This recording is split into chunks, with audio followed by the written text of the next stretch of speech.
Hello CUT warriors, कैसे हैं आप सब। तो आज की क्लास हमारी जो है वो ज्योग्राफी की थर्ड क्लास है। पहली दो क्लासेस यूट्यूब पे ऑलरेडी अपलोडेड हो गई हैं, आप लोग जाके वहाँ पे देख सकते हैं। आज की जो क्लास है वो हम ह्यूमन डेवलपमेंट पे पढ़ेंगे। ठीक है, तो ह्यूमन डेवलपमेंट वैसे तो अपने आप में ही बहुत डायनेमिक टॉपिक है, या डायनेमिक आप कह सकते हैं, एक कोर ट्रेट है जिसको कि हमें समझना पड़ेगा। समझना ऐसे पड़ेगा कि ह्यूमन के साथ डेवलपमेंट वर्ड को जोड़ दिया गया। क्यों जोड़ा गया, पहला प्रश्न तो यही है भाई, है ना। इसके साथ डेवलपमेंट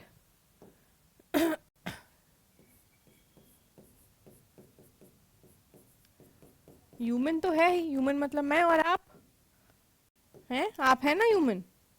अच्छा चलिए, तो ह्यूमन के साथ डेवलपमेंट टर्म को जोड़ना, डेवलपमेंट इसीलिए जरूरी था क्योंकि जो पूरी ह्यूमन सिविलाइजेशन है उसको कैसे क्वालिटेटिव बनाया जाए। ठीक है, डेवलपमेंट का मतलब ही हो जाता है क्वालिटी। अब ये क्वालिटी कहाँ पे, किस चीज में क्वालिटी, तो क्वालिटी आपकी लाइफ में, एजुकेशन में,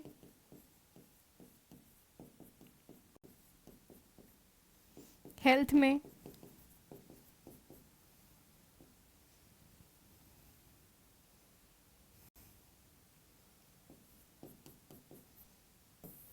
इसके साथ सोसाइटी में, ठीक है, सिक्योरिटी में,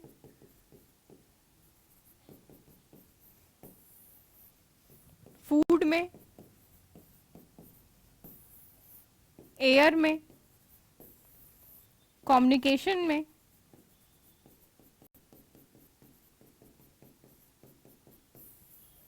ट्रांसपोर्ट में, अपॉर्चुनिटी में,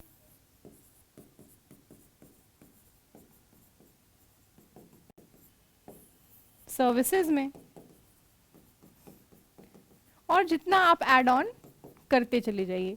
यानी ह्यूमन के साथ डेवलपमेंट वर्ड को ऐड करने का पूरा पूरा जो आइडिया था वो यही था कि कैसे, जस्ट सेकेंड,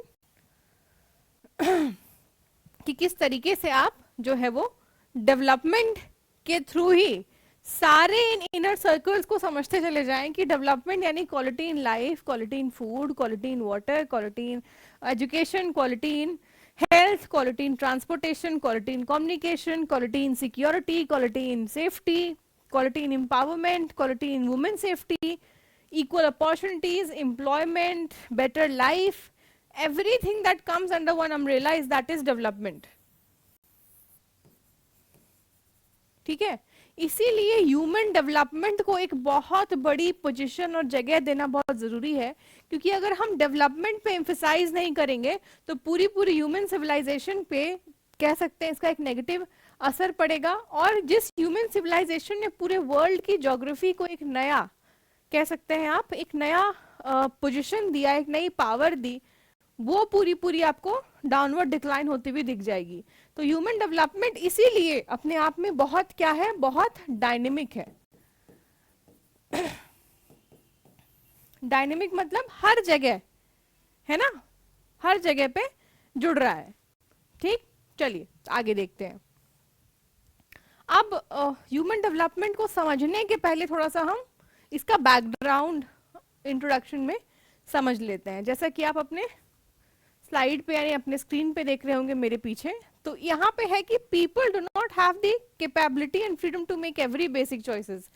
आपको पता है जो ह्यूमन डेवलपमेंट इंडेक्स की रिपोर्ट आती है उसमें एक डेटा अलग से दिया गया है किस चीज पे, कि इस दुनिया में कितने ऐसे प्रतिशत लोग हैं जिनके पास आजादी है। आजादी किस चीज की, आजादी अपने हिसाब से जिंदगी जीने की आजादी।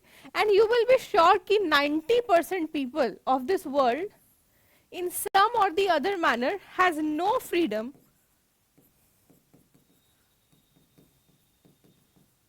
to live their life accordingly. अब आप कहेंगे कि मैम ऐसा कैसे हो सकता है? मान लीजिए कि मैं अच्छी नौकरी कर लूं, तो मैं तो अपनी लाइफ जैसे चाहूं वैसे जी सकता हूं या जी सकती हूँ। लेकिन just think for a while कि being in a middle class, upper middle class, और इन अपर क्लास, और in a lower class, how many clutches you are surrounded with. आप कितने सारे जकड़न में जकड़े होते हैं। कैसे आपने एक अच्छी नौकरी कर ली, आपके पेरेंट्स की तरफ से हो सकता है कि कंपल्शन आ जाए कि बेटा इतनी अच्छी नौकरी कर ली, अब चलो हम जो बता रहे हैं उससे शादी कर लो। मे बी आपको शादी करने का मन ना हो, आपने बहुत अच्छी जगह पे अपना पोजीशन फाइनल कर दिया, लेकिन आपको ऑफिस पॉलिटिक्स में क्या करा जा रहा है, फंसाया जा रहा है। आप फ्री होके जॉब छोड़ नहीं सकते बिकॉज सस्टेनेबिलिटी का इशू है। Are you free to live? तो यू डोंट नो कि हम किस एंगल पे या किस पोजीशन पे जाकर अपनी फ्रीडम को सेक्रीफाइस करते हैं अपनी लाइफ की बेसिक सस्टेनेबिलिटी के क्वेश्चन को लेकर, अपनी लाइफ की कम्युनिटी लाइफ को बचाने के कारण। कितने ऐसे लोग हैं जो सोसाइटी क्या कहेगी इस कारण से क्या है, फ्री नहीं जी रहे हैं, फ्रीली नहीं जी रहे हैं। वो उस स्पेस में, उसी प्रोटोकॉल में जीते हैं कि सोसाइटी के हिसाब से ही हमें सारी चीजें करनी है, कर लेनी है ना, कि कोई क्वेश्चन मार्क ना उठाए।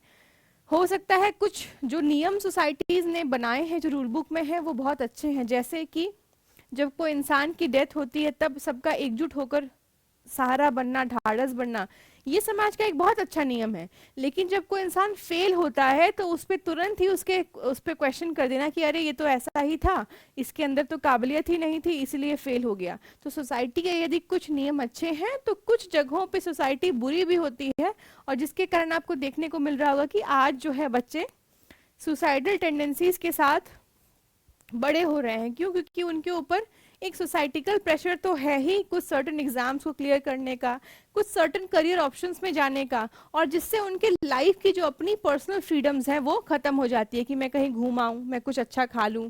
इनफैक्ट कई ऐसे बच्चे हैं जिनसे मैं बात करती हूँ और वो मुझे आके कहते हैं कि मैम हमें तो कुछ नया खरीदने की इच्छा नहीं होती, लगता है पहले मैं ये पढ़ लूं।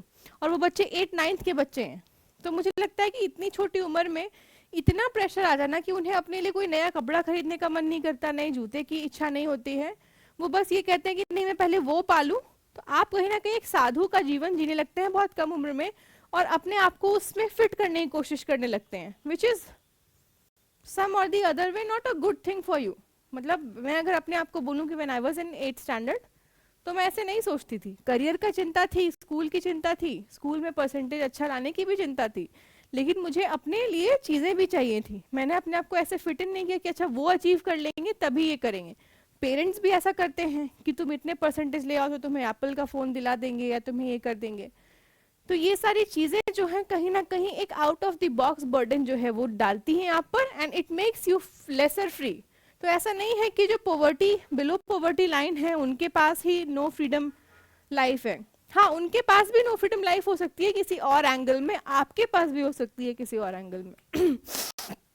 ओके, सो यहाँ पे this may be due to their inability to acquired knowledge. यहाँ पे एक केस स्टडी दिया गया है, इसको एक केस स्टडी की तरह ही समझेंगे।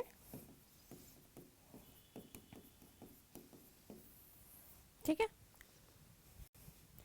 Material poverty, social discrimination, inefficiency of institutions and other reasons, ये सारे रीजंस गिना दिए गए। ठीक है, पहला है कि पॉवर्टी है, मटेरियल पॉवर्टी है, सोशल डिस्क्रिमिनेशन है, इनएफिशिएंसी ऑफ इंस्टीट्यूशंस है, अच्छे स्कूल्स, अच्छे कॉलेजेस उनके एक्सेसिबिलिटी में नहीं है, गवर्नमेंट कॉलेजेस और स्कूल जो हैं वो उतनी अच्छी पढ़ाई ना देते हों, स्कूल ड्रॉप आउट्स ज़्यादा है। This prevents them from leading healthy life, being able to get educated or to have means of life or decent life, है ना? So have you seen, आपके आसपास रिक्शा पुलर्स होते हैं, रिक्शा पुलर्स होते हैं, ठेला गाड़ी चलाने वाले लोग होते हैं।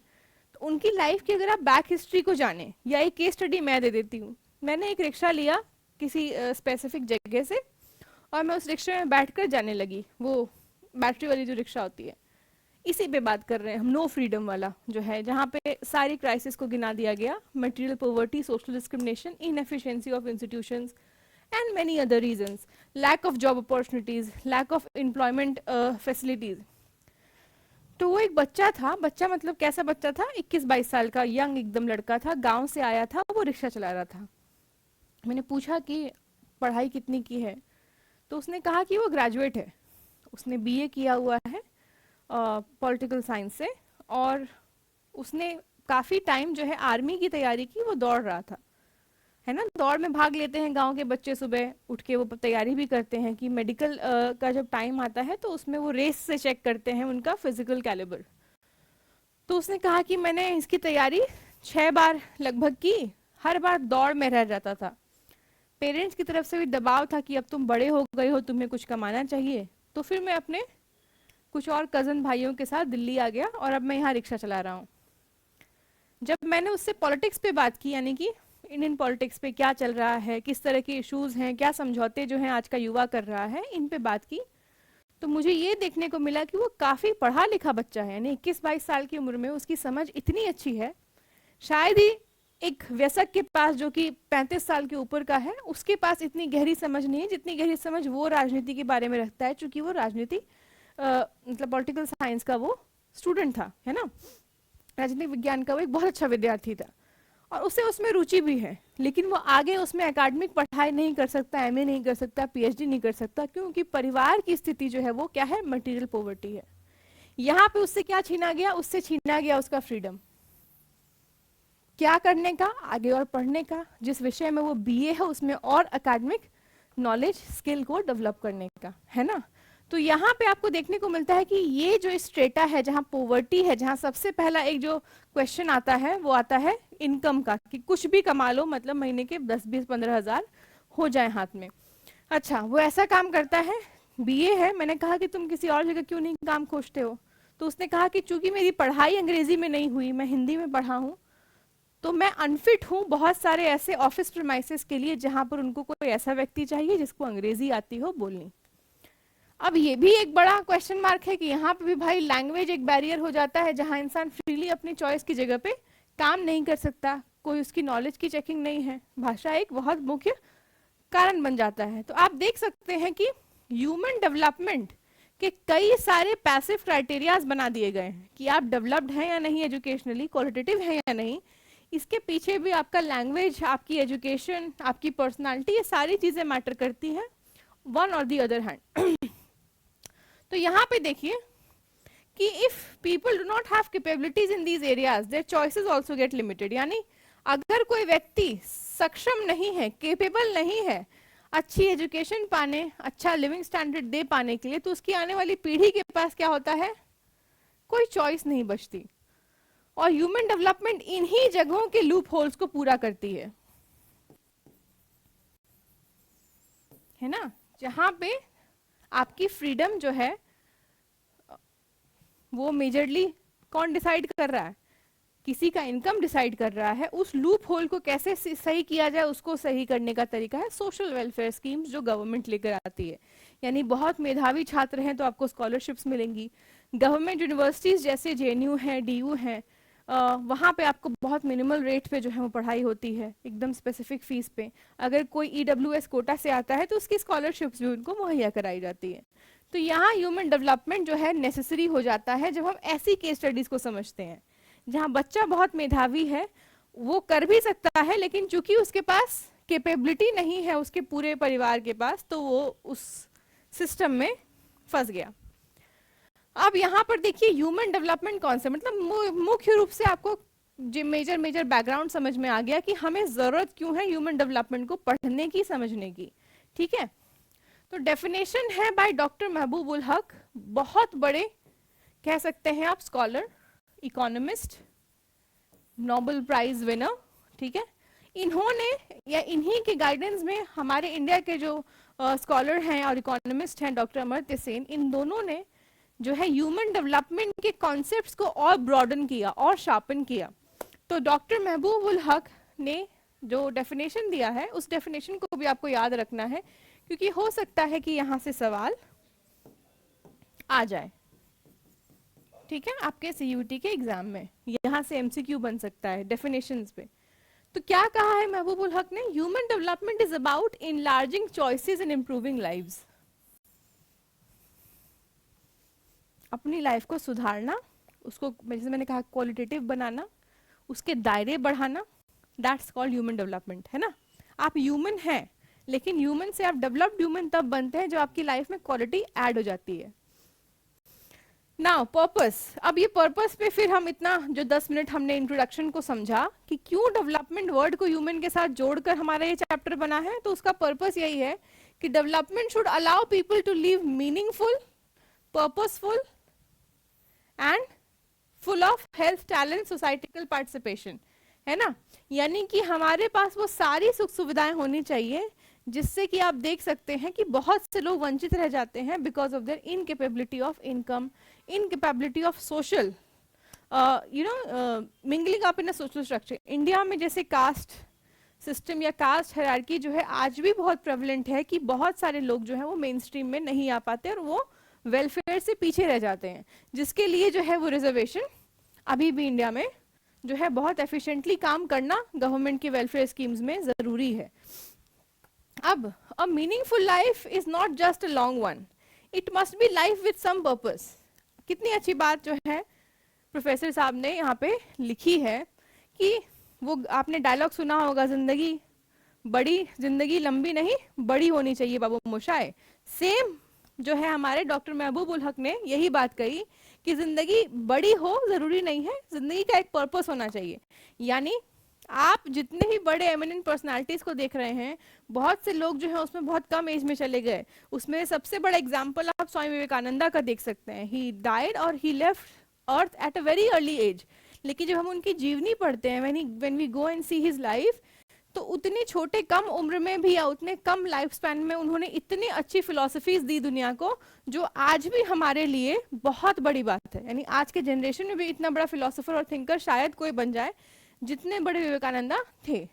तो यहाँ पे यही है कि अ meaningful life is not just a long one, but it must B full of purpose. That's called a true development. यानी हमारा cognitive development, mental development, emotional development, physical development, social development, ये सारी चीजें जो है वो इक्वली काउंट होती है ह्यूमन डेवलपमेंट के लिए। Okay, so there is this background about Dr. Mehboob ul Haq and Professor Amartya Sen. There's a photo of Dr. Mehboob ul Haq, and these two scholars, these two eminent scholars are the best example for कि south Asia में किस तरीके के scholarly काम जो है वो 20th century में हो गए इकोनॉमिक्स में या सोसाइटी के संदर्भ में, है ना।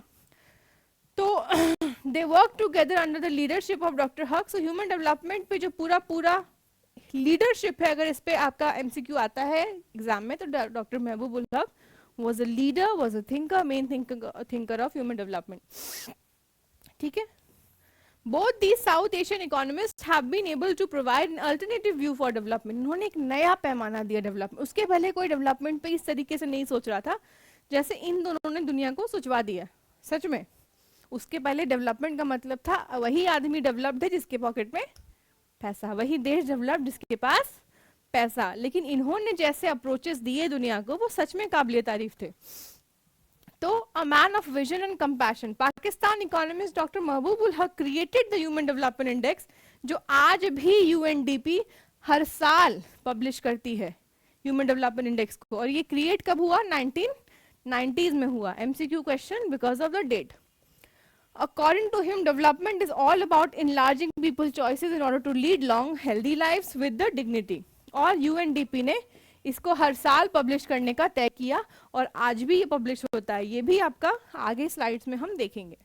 Now the second eminent scholar, Professor Amartya Sen, and I would be very grateful to say that he is the alma of Presidency College, the same college जहाँ पे हमारे पहले प्रेसिडेंट डॉक्टर राजेंद्र प्रसाद पढ़े। ठीक है, so professor Amartya Sen saw an increase in freedom और decrease in अनफ्रीडम। यानी उन्होंने डेवलपमेंट पे जो डेफिनेशन दिया, महबूब उल हक का आपको याद हो गया कि क्या डेफिनेशन है? इनलार्जिंग द लाइफ, ये इनका डेफिनेशन है। अमर्त्य सेन जी का क्या है कि इंक्रीज फ्रीडम में और डिक्रीज करो अनफ्रीडम में। तो मैंने बताया कि इस बार के डेटा में भी कितने लोग अपने अलग अलग एंगल्स में दुनिया में फ्री लाइफ नहीं जी रहे हैं। कोई समाज के बोझ के तले दबा है, किसी के फाइनेंशियल इश्यूज हैं उसकी वजह से फ्रीली लाइफ नहीं जी रहा है, किसी के करियर में इशू है, किसी के मैरिज में इशू है, कोई बहुत गरीब है, किसी कोई माइनॉरिटी ग्रुप में है किसी देश में वहां पे, ठीक है, कोई ग्लोबल कॉन्फ्लिक्ट का शिकार बन गया है, कोई बॉर्डर पे है उस कॉन्फ्लिक्ट का शिकार बन गया है। तो इस तरीके से बहुत से इश्यूज के कारण बहुत से लोगों के लाइफ में, कोई क्लाइमेट चेंज की वजह से फ्रीडम नहीं जी पा रहा है। तो इनका टर्म था कि हम कितना काम करें पूरी दुनिया में जिससे कि ह्यूमन डेवलपमेंट में हम ये चीज इंक्लूड कर पाए कि इस दुनिया में हर लोग अपनी लाइफ फ्रीडम के साथ जी सकें। जितना ज्यादा फ्रीडम उतना ही ह्यूमन डेवलपमेंट। अब यहाँ पे मैंने दो चीजों को क्वेश्चन मार्क करके आपको समझाने की कोशिश की है, ठीक है। ये दोनों ही फ्रेमवर्क जो हैं, दोनों ही प्रोफेसर्स या दोनों ही स्कॉलर्स के ही थीम से उठाकर मैंने डाला है। what is capability and what is freedom? Capability refers to various functionings, यानी जहां पे बहुत सारे फंक्शंस काम करते हैं आपको कैपेबल बनाने के लिए, जिसमें आप डिसेंट लाइफ जी सकें, ठीक। तो कैपेबिलिटी का रिश्ता है फ्रीडम के साथ, यानी कि अगर आप कैपेबल हो गए, आप सक्षम हो गए, आप इतने बड़े पर्सनालिटी बन जाइए कि आप कुछ भी करें, कुछ भी मतलब जो सोसाइटी के नेगेटिव में ना जाए, पॉजिटिव वे में आप कुछ भी करें। Imagine Shahrukh Khan, right. तो शाहरुख खान जो है वो सेकुलरिज्म का एक बहुत बड़ा एग्जाम्पल है हमारे देश में, वो सेकुलरिज्म को प्रीच करता है, राइट। तो वो इतना बड़ा पर्सनालिटी है जिसकी कैपेबिलिटीज उसने इतनी बढ़ा ली कि वो फ्री है और वहां पे कोई और क्वेश्चन मार्क नहीं करता है when Shahrukh Khan is preaching secularism. लेकिन अगर आप कहीं पे किसी ऐसी कम्युनिटी में ऐसी बात कर दें तो हो सकता है आप पे 2-3 लोग तो डिबेट करने के लिए आ ही जाएं। In sense framework what is freedom? Absence of constants, है ना। He distinguish between two types of freedom, instrumental and substantial.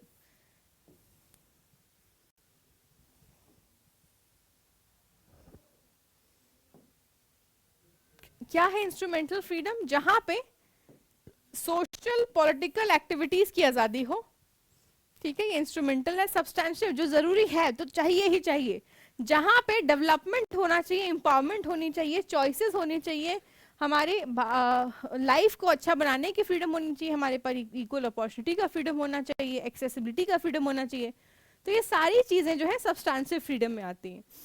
तो दो तरह के फ्रीडम की बात की उन्होंने, इंस्ट्रूमेंटल जिसमें कि हम सोसाइटी में कुछ चेंज ला पाए, है ना, पॉलिटिकल एक्टिविस्ट बन के, सोशल एक्टिविस्ट बन के हम अपनी बातों को उजागर करें, हमारे ये मुद्दे हैं।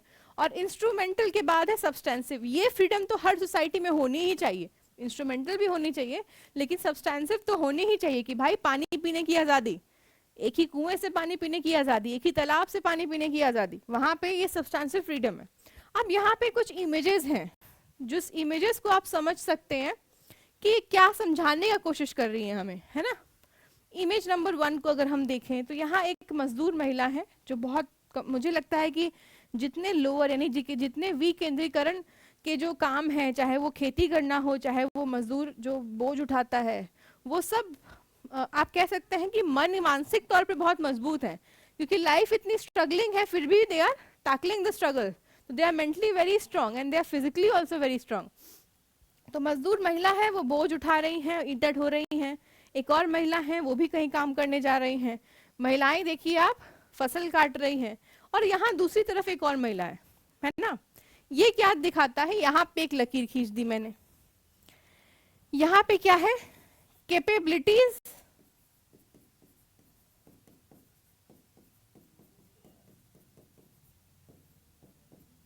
कम है या कैपेबिलिटीज बहुत नहीं है, तो इनके पास काम करने का फ्रीडम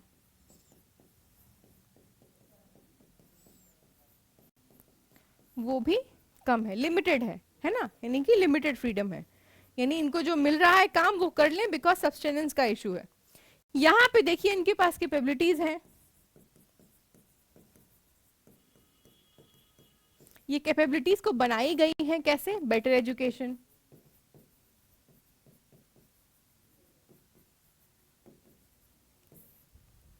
और स्किल एनहांसमेंट,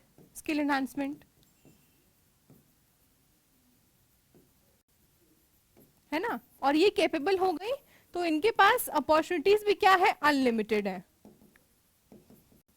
और ये क्या है? फ्री है to work in any space where they want to, right. लेकिन यहाँ पे इनके फ्रीडम का जो एक्सेस है वो कहीं और सोशली हो सकता है, डिस्क्रीट हो, सोशली हो सकता है सप्रेस्ड हो। तो ये बहुत ही डायनेमिक और आप कह सकते हैं कॉम्प्लेक्स है ह्यूमन डेवलपमेंट में फ्रीडम को समझना और फ्रीडम को एनालाइज करना।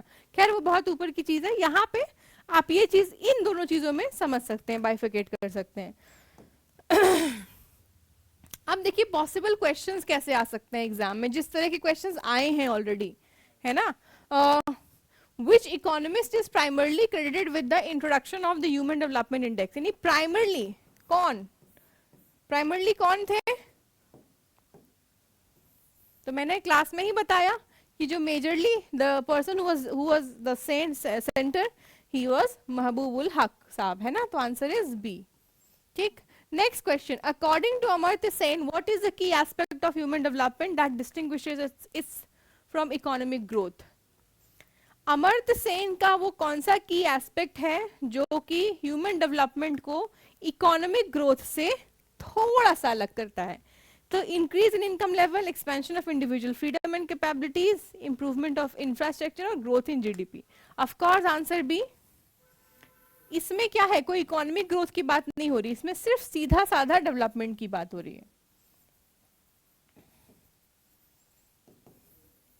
है ना। चलिए आगे बढ़ते हैं। अब यहाँ पे है व्हाट इज सस्टेनेबिलिटी। सस्टेनेबिलिटी आज के टाइम पे मुझे लगता है कि सबसे बड़ा आप कह सकते हैं जो पिलर है जिसको कि ह्यूमन डेवलपमेंट के लिए यूटिलाइज करना जरूरी है। क्यों जरूरी है? Because we are seeing the havoc of climate change globally. हम देख रहे हैं कि इस तरीके से क्लाइमेट चेंज जो है पूरी दुनिया पर, हम पर, आप पर, हम सब पर असर कर रहा है। पॉल्यूशन दिल्ली में है या अन्य शहरों में बहुत ज्यादा है। तो इसको समझते हैं। Sustainability means quantity and availability of opportunities, मतलब हमारे पास अपॉर्चुनिटीज होनी चाहिए, हम सस्टेन करने चाहिए, है ना, हमारा सस्टेनेंस होना चाहिए। To have sustainable human development each generation must have the same opportunities.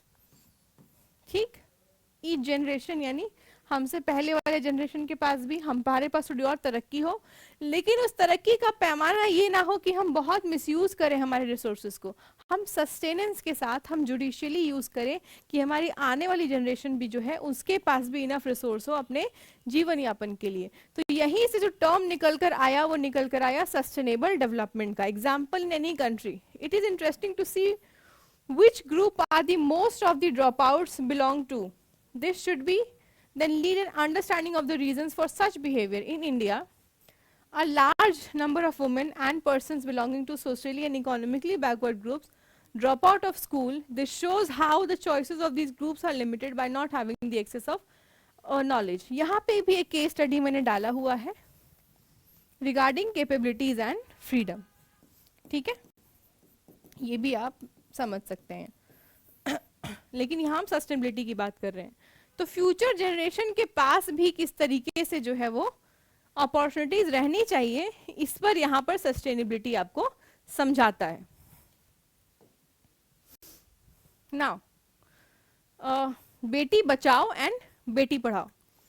तो अब जैसे गर्ल चाइल्ड के कैपेबिलिटीज और फ्रीडम पे बात की, तो सबसे पहली जो पॉलिसी गवर्नमेंट की रनिंग है वो है बेटी बचाओ बेटी पढ़ाओ अभियान। Safe daughters and educated daughter. Truck के पीछे भी आपको इस स्लोगन लिखता हुआ मिलेगा कि एक मेंटल अवेकनिंग हर किसी को मिलता रहे while they are driving where they are going.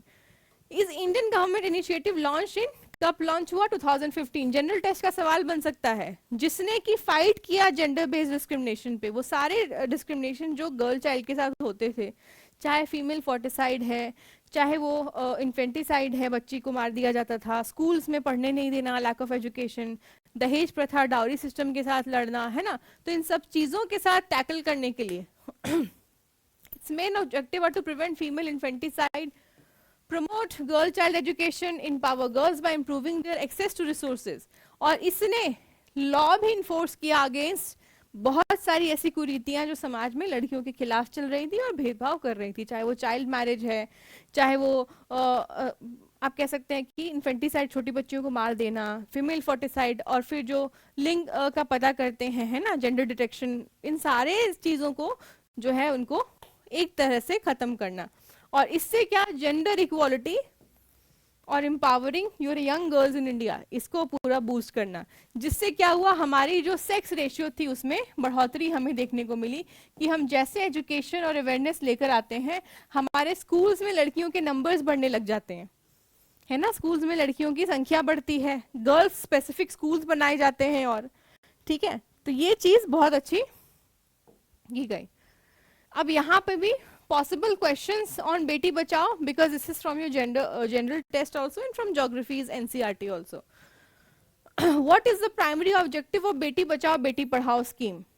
Okay, promote digital literacy, reduce gender based discrimination, encourage higher studies for women in urban areas, provide financial support. तो सबसे relevant जो मुझे लग रहा है, reduce gender based discrimination, ये सबसे पहला है।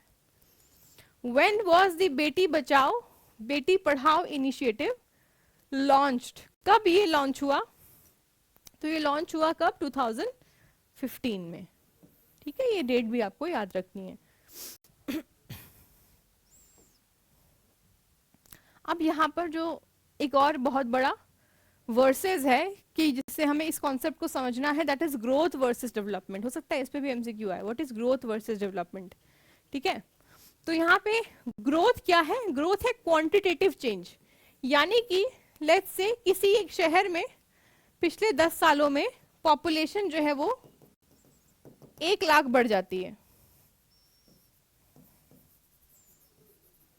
ठीक है। If the population of a city grows from 1 lakh to 2 lakh over a period of time, हमने क्या कहा कि उस शहर में पॉपुलेशन ग्रोथ हुआ है, लेकिन जो सर्विसेज और फैसिलिटीज हैं वो वैसी की वैसी ही हैं। घर कच्चे हैं, पक्के मकान नहीं बने हैं, रोड्स की सुविधा उतनी अच्छी नहीं है, स्कूल्स की सुविधा उतनी अच्छी नहीं है, हेल्थ की सुविधा उतनी अच्छी नहीं है, तो हम क्या कहेंगे? ग्रोथ तो पॉपुलेशन की हुई है, लेकिन उस अनुपात में डेवलपमेंट नहीं हुआ है। तो यदि ग्रोथ क्वांटिटेटिव है और ग्रोथ नेगेटिव भी है, ग्रोथ क्या है? नेगेटिव भी है, लेकिन डेवलपमेंट क्या है? डेवलपमेंट है क्वालिटेटिव चेंज, ठीक है, ये हमेशा पॉजिटिव है, डेवलपमेंट कभी भी नेगेटिव नहीं होता है, इट्स ऑलवेज पॉजिटिव, ठीक है, ये आपको ध्यान में रखना है। तो ये बेसिक जो डिफरेंस है कि ग्रोथ है आपका क्वांटिटेटिव, डेवलपमेंट क्वालिटेटिव। ग्रोथ आपके सिर्फ नंबर्स को देखता है, डेवलपमेंट जो है वो हर व्यू ऑफ पॉइंट से देखता है किसी भी जगह को, ठीक है। तो यहाँ पर हम हमेशा जब बात करते हैं इकोनॉमिक ग्रोथ, हम नंबर्स की बात कर रहे हैं, कितना इकोनॉमिक ग्रोथ है, आंकड़े में क्या है, आंकड़ा बढ़ा है कि घटा है।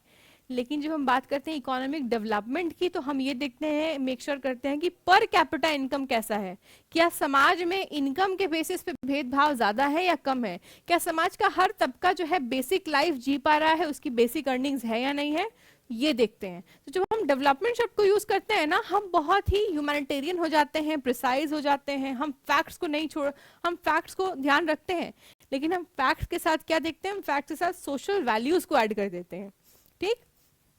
तो 4 पिलर्स ऑफ ह्यूमन डेवलपमेंट क्या है? वो 4 pillars, equity, sustainability, productivity and empowerment. ये 4 स्तंभ हैं किसी भी समाज के को डेवलप करने के लिए।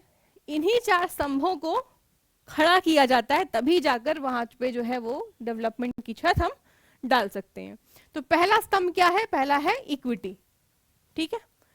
Equal access to opportunities for all, यानी कि सबके लिए अपॉर्चुनिटीज हो, सब यूनिवर्सिटी में पढ़े, सब हायर स्टडीज में आए, सबके पास हायर स्टडीज की अपॉर्चुनिटीज हो, कोई ऐसा नहीं हो जो स्कूल ड्रॉप आउट हो जाए, ये दैट इज इक्विटी। सस्टेनेबिलिटी, सबके पास रिसोर्सेज जाए, ठीक है, प्रकृति के पास इतना है जिससे कि सब अच्छे से जी सकते हैं, वहां पे कोई मिसयूज ना करे, कोई ग्रीडी ना बने, सबके पास सस्टेनेबल और वाइज रिसोर्स हो, इक्वली डिस्ट्रीब्यूटेड हो।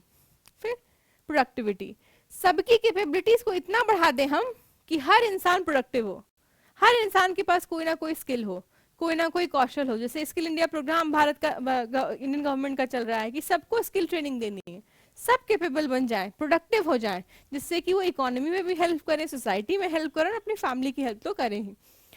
फिर है empowerment, providing freedom to make choices, specially जो मार्जिनलाइज्ड ग्रुप है उनके पास क्या हो? आजादी हो, जिससे कि वो एम्पावर्ड हो सके, है ना। आजादी किस चीज की? अपने पढ़ने लिखने की, आगे बढ़ने की, परिवार को कंट्रीब्यूट करने की, इस लिंग भेद में जो राइट्स कुछ नहीं मिलते हैं, चाहे वो प्रॉपर्टी राइट्स हो, चाहे वो फैमिली राइट्स हो, उन सब को खत्म करके उनको एम्पावर करने का। तो जिसमें कि सोशल वेलफेयर स्कीम्स जो हैं वो गवर्नमेंट की ऑलरेडी चलती हैं कि सोसाइटी को अवेयर करें, मार्जिनलाइज ग्रुप्स के सपोर्ट सिस्टम में काम करें, है ना। तो ये 4 पिलर्स मेजरली हैं, तो ये आपको याद रखने हैं। हो सकता है एमसीक्यू में आ जाए कि the 4 pillars of human development, उसमें बहुत सारे ऑप्शंस होंगे और आपको ये 4 याद रखने हैं: equity, sustainability, productivity and empowerment. These are the major 4 pillars. Now match the following, फिर से कुछ ऐसे क्वेश्चंस आ सकते हैं। मैच द फॉलोइंग के तो काफी क्वेश्चंस हैं सीयूईटी के डोमेन सब्जेक्ट्स में और जनरल टेस्ट में भी, ठीक है। तो ये क्वेश्चंस डिजाइन करने के पीछे भी मेरा क्लास में डिस्कस करने का ये पूरा है कि आप जितना इस क्लास से पढ़ रहे हैं इस टॉपिक पे, इससे बाहर कुछ भी आपके सिलेबस में नहीं है और ना ही क्वेश्चंस आएंगे। तो मैच द फॉलोइंग में equity, sustainability, productivity and empowerment, यहाँ इनके ब्रीफ्स दे दिए गए हैं। तो मुझे लगता है चलो मैच करते हैं, फिर हम ऑप्शंस में देखेंगे। तो इक्विटी को हम मैच कर देते हैं इक्वल अपॉर्चुनिटीज के साथ, ठीक है, एंड डिस्ट्रीब्यूशन। सस्टेनेबिलिटी क्या हो जाएगा? Judicious development. Productivity, productive with all utility, and empowerment, strengthening everyone with skills, ठीक है।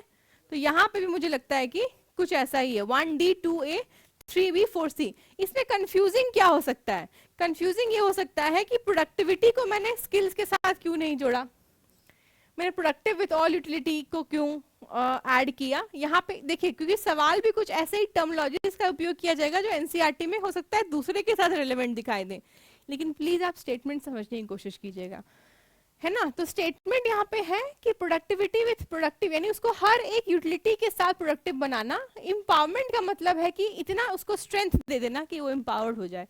उसको स्ट्रेंथ कैसे देंगे? स्किल्स के द्वारा, स्किल्स यानी प्रोडक्टिविटी के द्वारा। तो इस तरह से जो है ना, आपको कंफ्यूज करने के लिए सेंटेंस को घुमा फिरा दिया जाता है क्वेश्चंस में। होता कुछ नहीं, वो बहुत ही ईजी होता है। आप कंफ्यूज आते हो कि आपने बुक को एग्जैक्ट रट लिया, टर्म्स को रट लिया, लेकिन यहाँ पे उन टर्म्स को उलट फेर समझना बहुत जरूरी है। तो ये है क्वेश्चन का मतलब, ठीक है।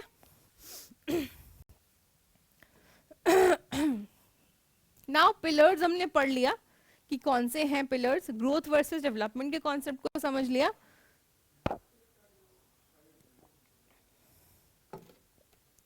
अब हम समझते हैं कि अप्रोचेस ह्यूमन डेवलपमेंट की क्या क्या है, यानी कि वो कौन से अप्रोचेस हैं जिसको कि पढ़कर हम ह्यूमन डेवलपमेंट पे पूरा जो है एनालिसिस दे सकते हैं। वो अप्रोच कौन कौन से इनको लिया जाए। अप्रोच समझने का मतलब ये इसके पीछे का क्या है क्वेश्चन की, क्यों अप्रोच पढ़ रहे हैं हम। अप्रोच जब तक हमारा नहीं होगा ना, तब तक हम सोसाइटी के उस बिंदु पे काम नहीं कर पाएंगे। इसीलिए हमें अप्रोचेस पहले अप्रोच करना पड़ता है, पोक करना पड़ता है उस जगह को, तब जाकर वहां बात बनती है। तो इसीलिए ये 4 अप्रोच हैं जिसपे जाके बात बनी और पूरा ह्यूमन डेवलपमेंट जो है वो पूरा उसका हॉलिस्टिक रिव्यू बनकर तैयार हो गया। तो इनकम अप्रोच क्या है, यानी सबसे पहले अगर हम किसी को माने कि ये भाई तरक्की कर रहा है तो कैसे कर रहा है? अरे भाई बहुत पैसा है उसके पास, अरे मोटी चेन सोने की पहनता है, अरे ये तो मर्सिडीज से निकल कर आ रहा है, बहुत पैसा कमा लिया। अब वो जैसे निकले, उसके मुंह में पान हो, पता चला आपके जूते के पास ही थूक दे, तो आपके मन में क्या प्रीव्यू आया कि भाई इनकम अप्रोच से तो ये बहुत डेवलप्ड है, पैसा बहुत है इसके पास। लेकिन नहीं, अगर हम इसको एजुकेशन के पैरामीटर पे देखें, अगर हम इसको सोशल कम्युनिटी लाइफ के पैरामीटर पे देखें, तो नहीं, ये डेवलप नहीं है। वहीं पे कोई इंसान आए जो ऑटो से आ रहा है, वेल ड्रेस्ड है, पैंट शर्ट पहना है, हाँ उसने सोने की चेन नहीं पहनी, लेकिन वो आता है, वो आपको नमस्ते करता है, आपसे आदर से बात करता है, तो आप बोलेंगे नहीं ये इंसान शिक्षित है, ये तरक्की कर रहा है ना। तो तरक्की के अलग अलग अप्रोचेज हैं। इनकम को सबसे नंबर 1 इसीलिए किया गया क्योंकि इनकम यानी जो आपका टोटल इनकम है, ये अदर पैरामीटर्स को बैलेंस आउट करने का सबसे पहला क्राइटेरिया है। यदि किसी देश के पास बहुत पैसा है तो उसके पास ये चॉइस है कि वो अपनी कैपेबिलिटीज को अच्छा करे, वो अपने आप को एम्पावर्ड करे, वो एजुकेशन और हेल्थ सेक्टर में अच्छा काम करे। जैसे कि स्कैंडिनेवियन नेशंस है, नॉर्वे, स्वीडन, फिनलैंड, हमेशा रैंक में 1 2 3 होते हैं वो ह्यूमन डेवलपमेंट में। क्यों? क्योंकि पैसा है, करेंसी वैल्यूएशन ज्यादा है और वो अपने अदर अप्रोचेस पे खर्च कर रही है। लेकिन वहीं पे अगर हम सऊदी अरेबिया या कुवैत या ईरान जैसे नेशंस को देखें जो ओपेक में है, ओपेक यानी कि अथाह रिसोर्स, पेट्रोल, बहुत पैसा, सोने के नल कमोड है उस देश में, लेकिन क्या है, हम उनको बहुत डेवलप्ड नहीं मानते, जिसके पीछे का कारण है कि वो और अप्रोचेस पे काम नहीं कर रही हैं, उनको बिल्डअप नहीं कर रहे हैं, है ना। तो यहाँ पे डेवलपमेंट का पहला पैरामीटर इनकम अप्रोच इसीलिए है बिकॉज ये बेस लाइन देता है। और अप्रोचेस को, फिर दूसरा अप्रोच क्या है, वेलफेयर। वेलफेयर यानी सबके लिए अच्छा करना। तो गवर्नमेंट का इसमें एक पाइवटल रोल होता है कि गवर्नमेंट ऐसे बहुत से वेलफेयर स्कीम्स लेकर आए जो एजुकेशन सेक्टर में, एम्पावरमेंट सेक्टर में, हेल्थ सेक्टर में काम करे और उसी इनकम से इतनी वेलफेयर स्कीम्स चलें कि जो भी लोग थोड़े से इनकेपेबल है या कम है उनको ऊपर अपलिफ्ट कर दिया जाए। यहाँ वेलफेयर स्कीम्स या अप्रोच में हमारा सबसे जो बड़ा काम यहाँ पर गवर्नमेंट कर रही है वो है मनरेगा, आयुष्मान भारत,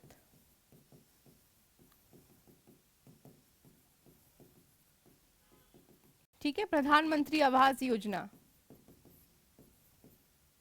है ना, फिर फ्री एजुकेशन, सर्व शिक्षा अभियान, राइट। तो ये वेलफेयर स्कीम्स हैं जो गवर्नमेंट के इनकम अप्रोच के साथ टाइड अप हैं। अब क्या है basic needs approach. Basic needs में यानी provision of essentials, ILOs, health, education and food, water supply, sanitation और हाउसिंग, सेम वेलफेयर के साथ जो बेसिक नीड्स यानी सरकार जो है वो सबको पानी का एक्सेसिबिलिटी दे दे, सबको पक्के मकान की एक्सेसिबिलिटी दे दे, खाना हो सबके पास, है ना, और उनका जो बेसिक नीड्स है वो फुलफिल करने की जिम्मेदारी जो है वो किसके पास है, गवर्नमेंट के पास। तो ये एक अप्रोच है कि किस देश में कितने की बेसिक नीड्स को फुलफिल किया जा रहा है। गवर्नमेंट, प्रधानमंत्री जी ने कहा हमारे देश में भी ये चीज किया जा रहा है, उसका डेटा है 80 करोड़ लोगों को जो है फ्री राशन गवर्नमेंट दे रही है ना। गवर्नमेंट स्कूल्स में आरटीई, राइट टू एजुकेशन को फॉलो किया जा रहा है। 14 साल के बच्चों को मुफ्त में शिक्षा, मिड डे मील है, उनके स्कूल के बैग, किताबें, यूनिफॉर्म, साइकिल लड़कियों को पढ़ने के लिए और इत्यादि जो सुविधाएं हैं वो मिल रही है। फिर आता है आपका जो है कैपेबिलिटीज अप्रोच, जो अमर्त्य सेन ने दिया इस अप्रोच को। तो यहां पे हम एक स्टेप आगे बढ़ जाते हैं। हमारा स्टेप क्या हो जाता है, जैसे गेम में होता है ना लेवल अप, वैसे ही कैपेबिलिटी अप्रोच पे हम क्या हो जाते हैं, हम हो जाते हैं लेवल अप। ये कैपेबिलिटी अप्रोच को ही तो वेस्ट ने फॉलो किया। यानी ये 3 अप्रोच तो भैया ठीक है कि इनकम बढ़ानी है, वेलफेयर अप्रोच, वेलफेयर स्कीम्स लानी है, बेसिक नीड्स को ध्यान में रखना है, लेकिन इस पर ध्यान देना है कि हम अपलिफ्ट तो कर दे रहे हैं, लेकिन उनके जनरेशन्स को कैसे ठीक किया जाए। तो कैसे उनको अच्छी और शिक्षा दें, उनको ज़्यादा से ज़्यादा हायर स्टडीज़ में लेकर जाएं, उनकी स्किल्स को अच्छा करें, उनके कॉग्निटिव डेवलपमेंट पे ध्यान दें, है ना, जिससे कि वो खुद कैपेबल हो, खुद सक्षम हो अपने लिए और अपने आने वाली पीढ़ी के लिए अच्छा करने के लिए। ठीक है, तो कैपेबिलिटी अप्रोच को हम क्या कहते हैं, चेरी ऑन द केक।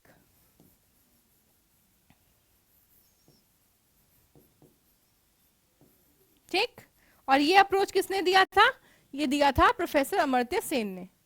ठीक है, जो आज भी हमारे देश के बहुत बड़े इकोनॉमिस्ट में से एक है। तो अप्रोचेस हमने पढ़ लिया, पिलर्स पढ़ लिया। अब यहाँ पर है यूएनडीपी का जो पूरा ह्यूमन डेवलपमेंट का बैकग्राउंड है, इसको भी समझ लेते हैं क्या है ना।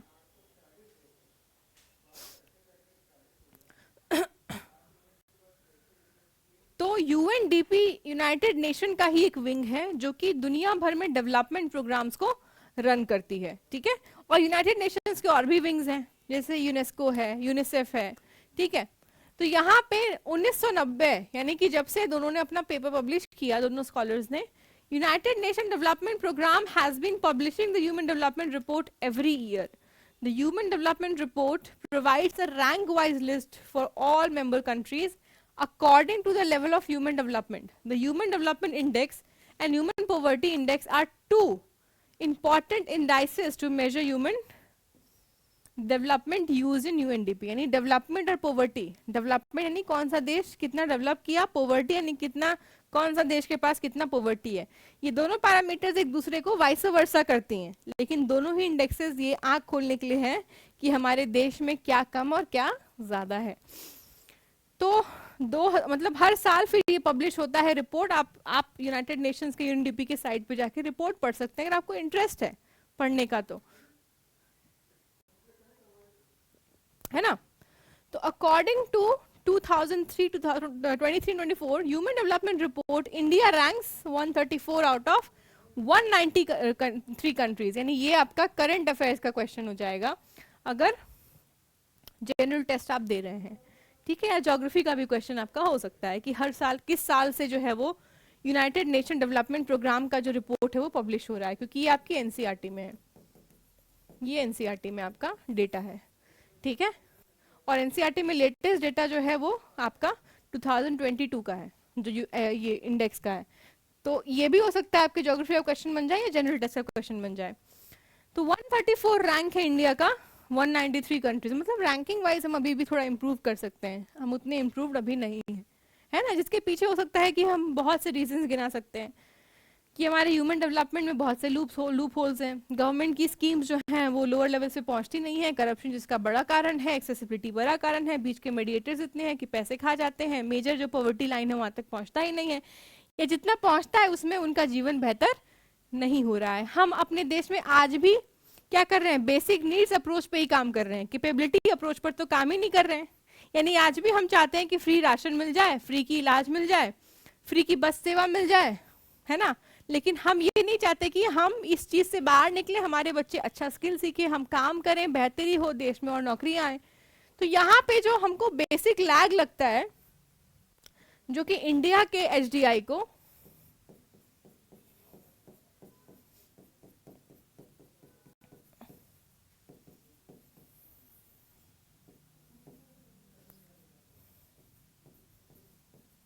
लो, यानी कि 134 रैंक पर इसलिए रख रहा है क्योंकि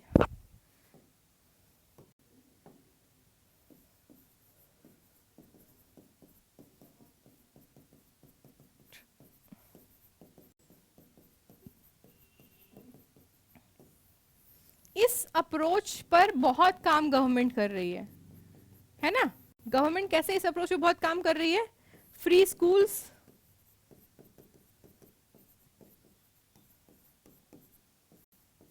फ्री राशन,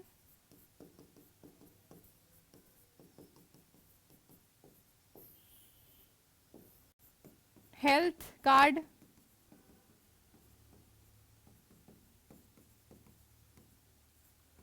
है ना, हाउसिंग योजनाज,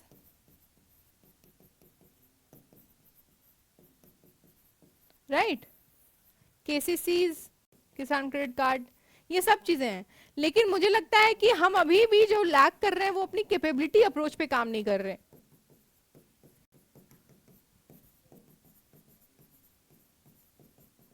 कैपेबिलिटी अप्रोच से मेरा मतलब है कि इंडिया की 65% आबादी क्या है, वो यूथ है, यंग है ना। और अगर हम इस पूरे परसेंटेज को नजरअंदाज करें, नजरअंदाज करने से मेरा मतलब है कि स्किल एनहांसमेंट नहीं है,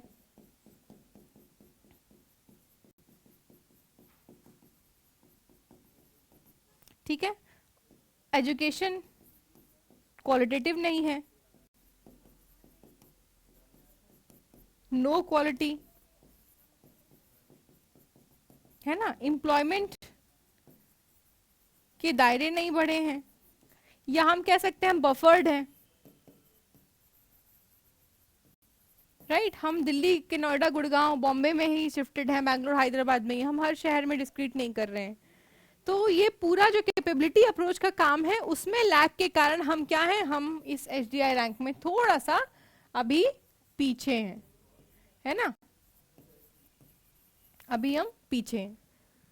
तो ये समझ में आ गया कि वेलफेयर या बेसिक नीड्स अप्रोच पे हम बहुत काम कर रहे हैं और कैपेबिलिटी अप्रोच पे हम काम उतना नहीं कर पा रहे हैं, जिसकी वजह से हमारी रैंकिंग जो है वो अभी भी क्या है, वो 50s अंडर 50s नहीं आई है, अंडर 100s भी अभी हम नहीं आए हैं। इसमें हम एक एग्जाम्पल ले सकते हैं,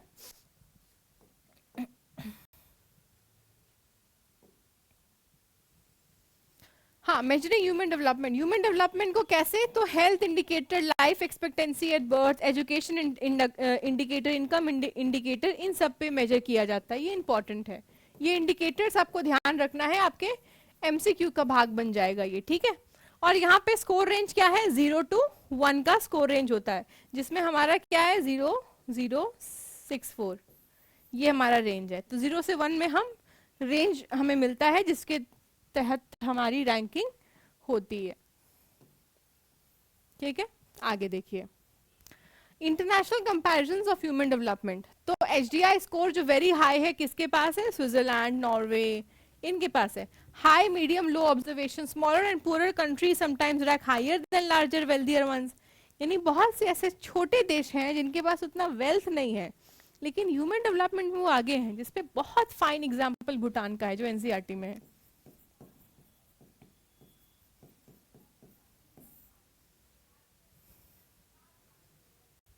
भूटान, भूटान के पास हैप्पीनेस इंडेक्स है। इंटरेस्टिंग है ना। हैप्पीनेस इंडेक्स क्या है, तो हैप्पीनेस इंडेक्स वो इंडेक्स है जिसमें कि हर इंडिविजुअल इंसान से पूछा जाता है कि आप कितने हैप्पी हैं, और भूटान ने इसको एक इंडेक्स रखा है मेजरमेंट का, यानी कि लोग कितना खुश हैं। तो यहाँ पे भूटान ने इस इंडेक्स को इंपॉर्टेंस देकर अपनी एचडीआई रैंकिंग को सुधार ली, क्योंकि इस इंडेक्स से सरकार को पता चलता है कि कितनी प्रतिशत आबादी खुश नहीं है, खुश नहीं होने का कारण क्या है, उसको कैसे ठीक किया जाए। तो इसीलिए एग्जाम्पल दिया कि कभी कभी छोटे देश जो उतने वेल्दियर नहीं हैं वो भी रैंकिंग्स में आगे आ जाते हैं। स्विट्जरलैंड, नॉर्वे, आइसलैंड, ये सारे वैसे देश हैं जिनकी एचडीआई रैंकिंग्स जो है वो अच्छी हैं।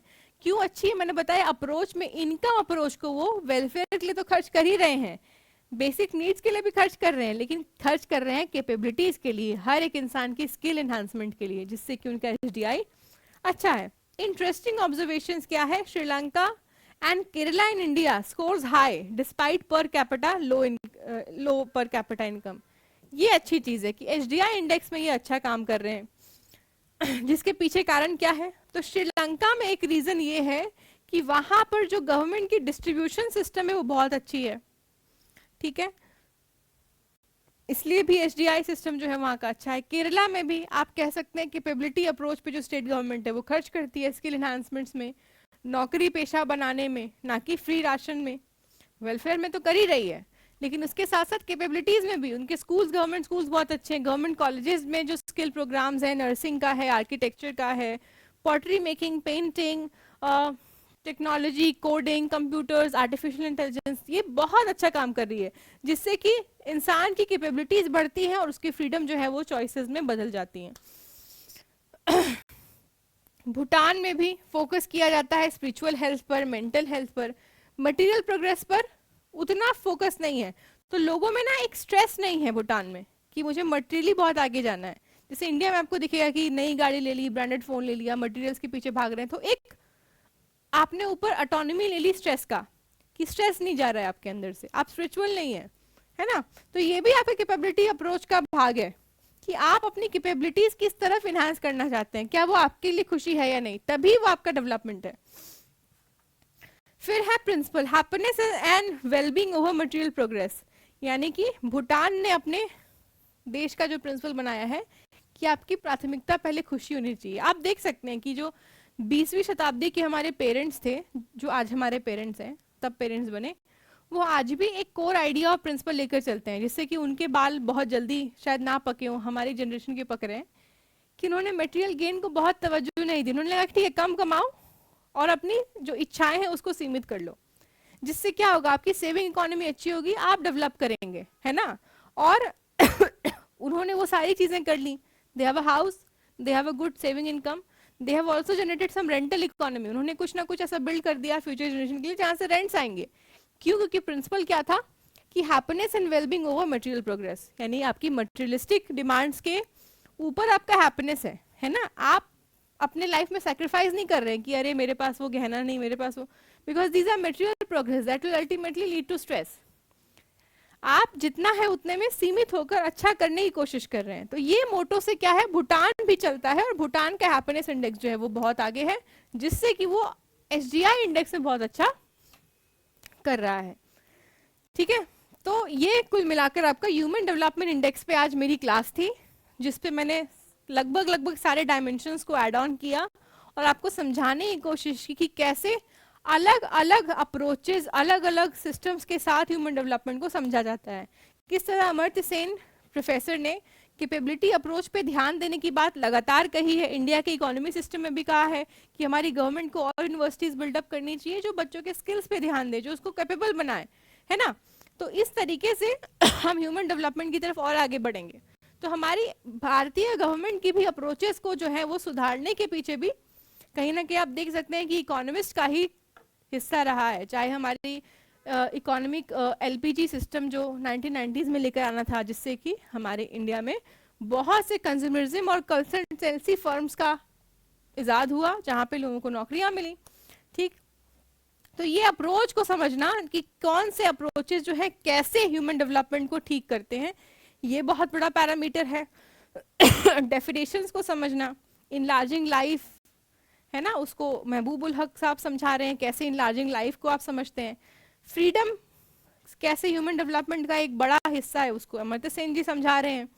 ठीक है, फ्रीडम कैसे कैपेबिलिटी से आती है, वेलफेयर स्कीम क्या है गवर्नमेंट का, या बेसिक नीड स्कीम क्या है, या कैसे वो अप्रोच बन जाता है ह्यूमन डेवलपमेंट के लिए। ठीक है, और पिलर्स कौन कौन से हैं जिससे कि ह्यूमन डेवलपमेंट जो है वो खड़ा होता है, कौन से पिलर्स, या कौन से पिलर्स मतलब कि वो कौन सी नैतिकता मूल्य हैं जिसको कि हम रखें, है ना, जिससे कि हम ह्यूमन डेवलपमेंट को और अच्छा कर पाए। तो ये बेसिकली इस क्लास में आपको वो सारे डायमेंशंस मिल चुके हैं जिससे कि आपके एग्जाम में सवाल आएंगे, चाहे वो फैक्ट्स हैं, चाहे वो कॉन्सेप्ट क्लैरिटी है। और इससे बाहर आपको पढ़ने की कोशिश नहीं कर, मतलब इससे बाहर आपको पढ़ना नहीं है, इतना ही आप पढ़ेंगे तो इस चैप्टर से आपके सारे क्वेश्चंस सॉल्व हो जाएंगे। चलिए, ऐसे ही हमारे वीडियोस देखते रहिए और चैनल सब्सक्राइब कीजिए। Thank you.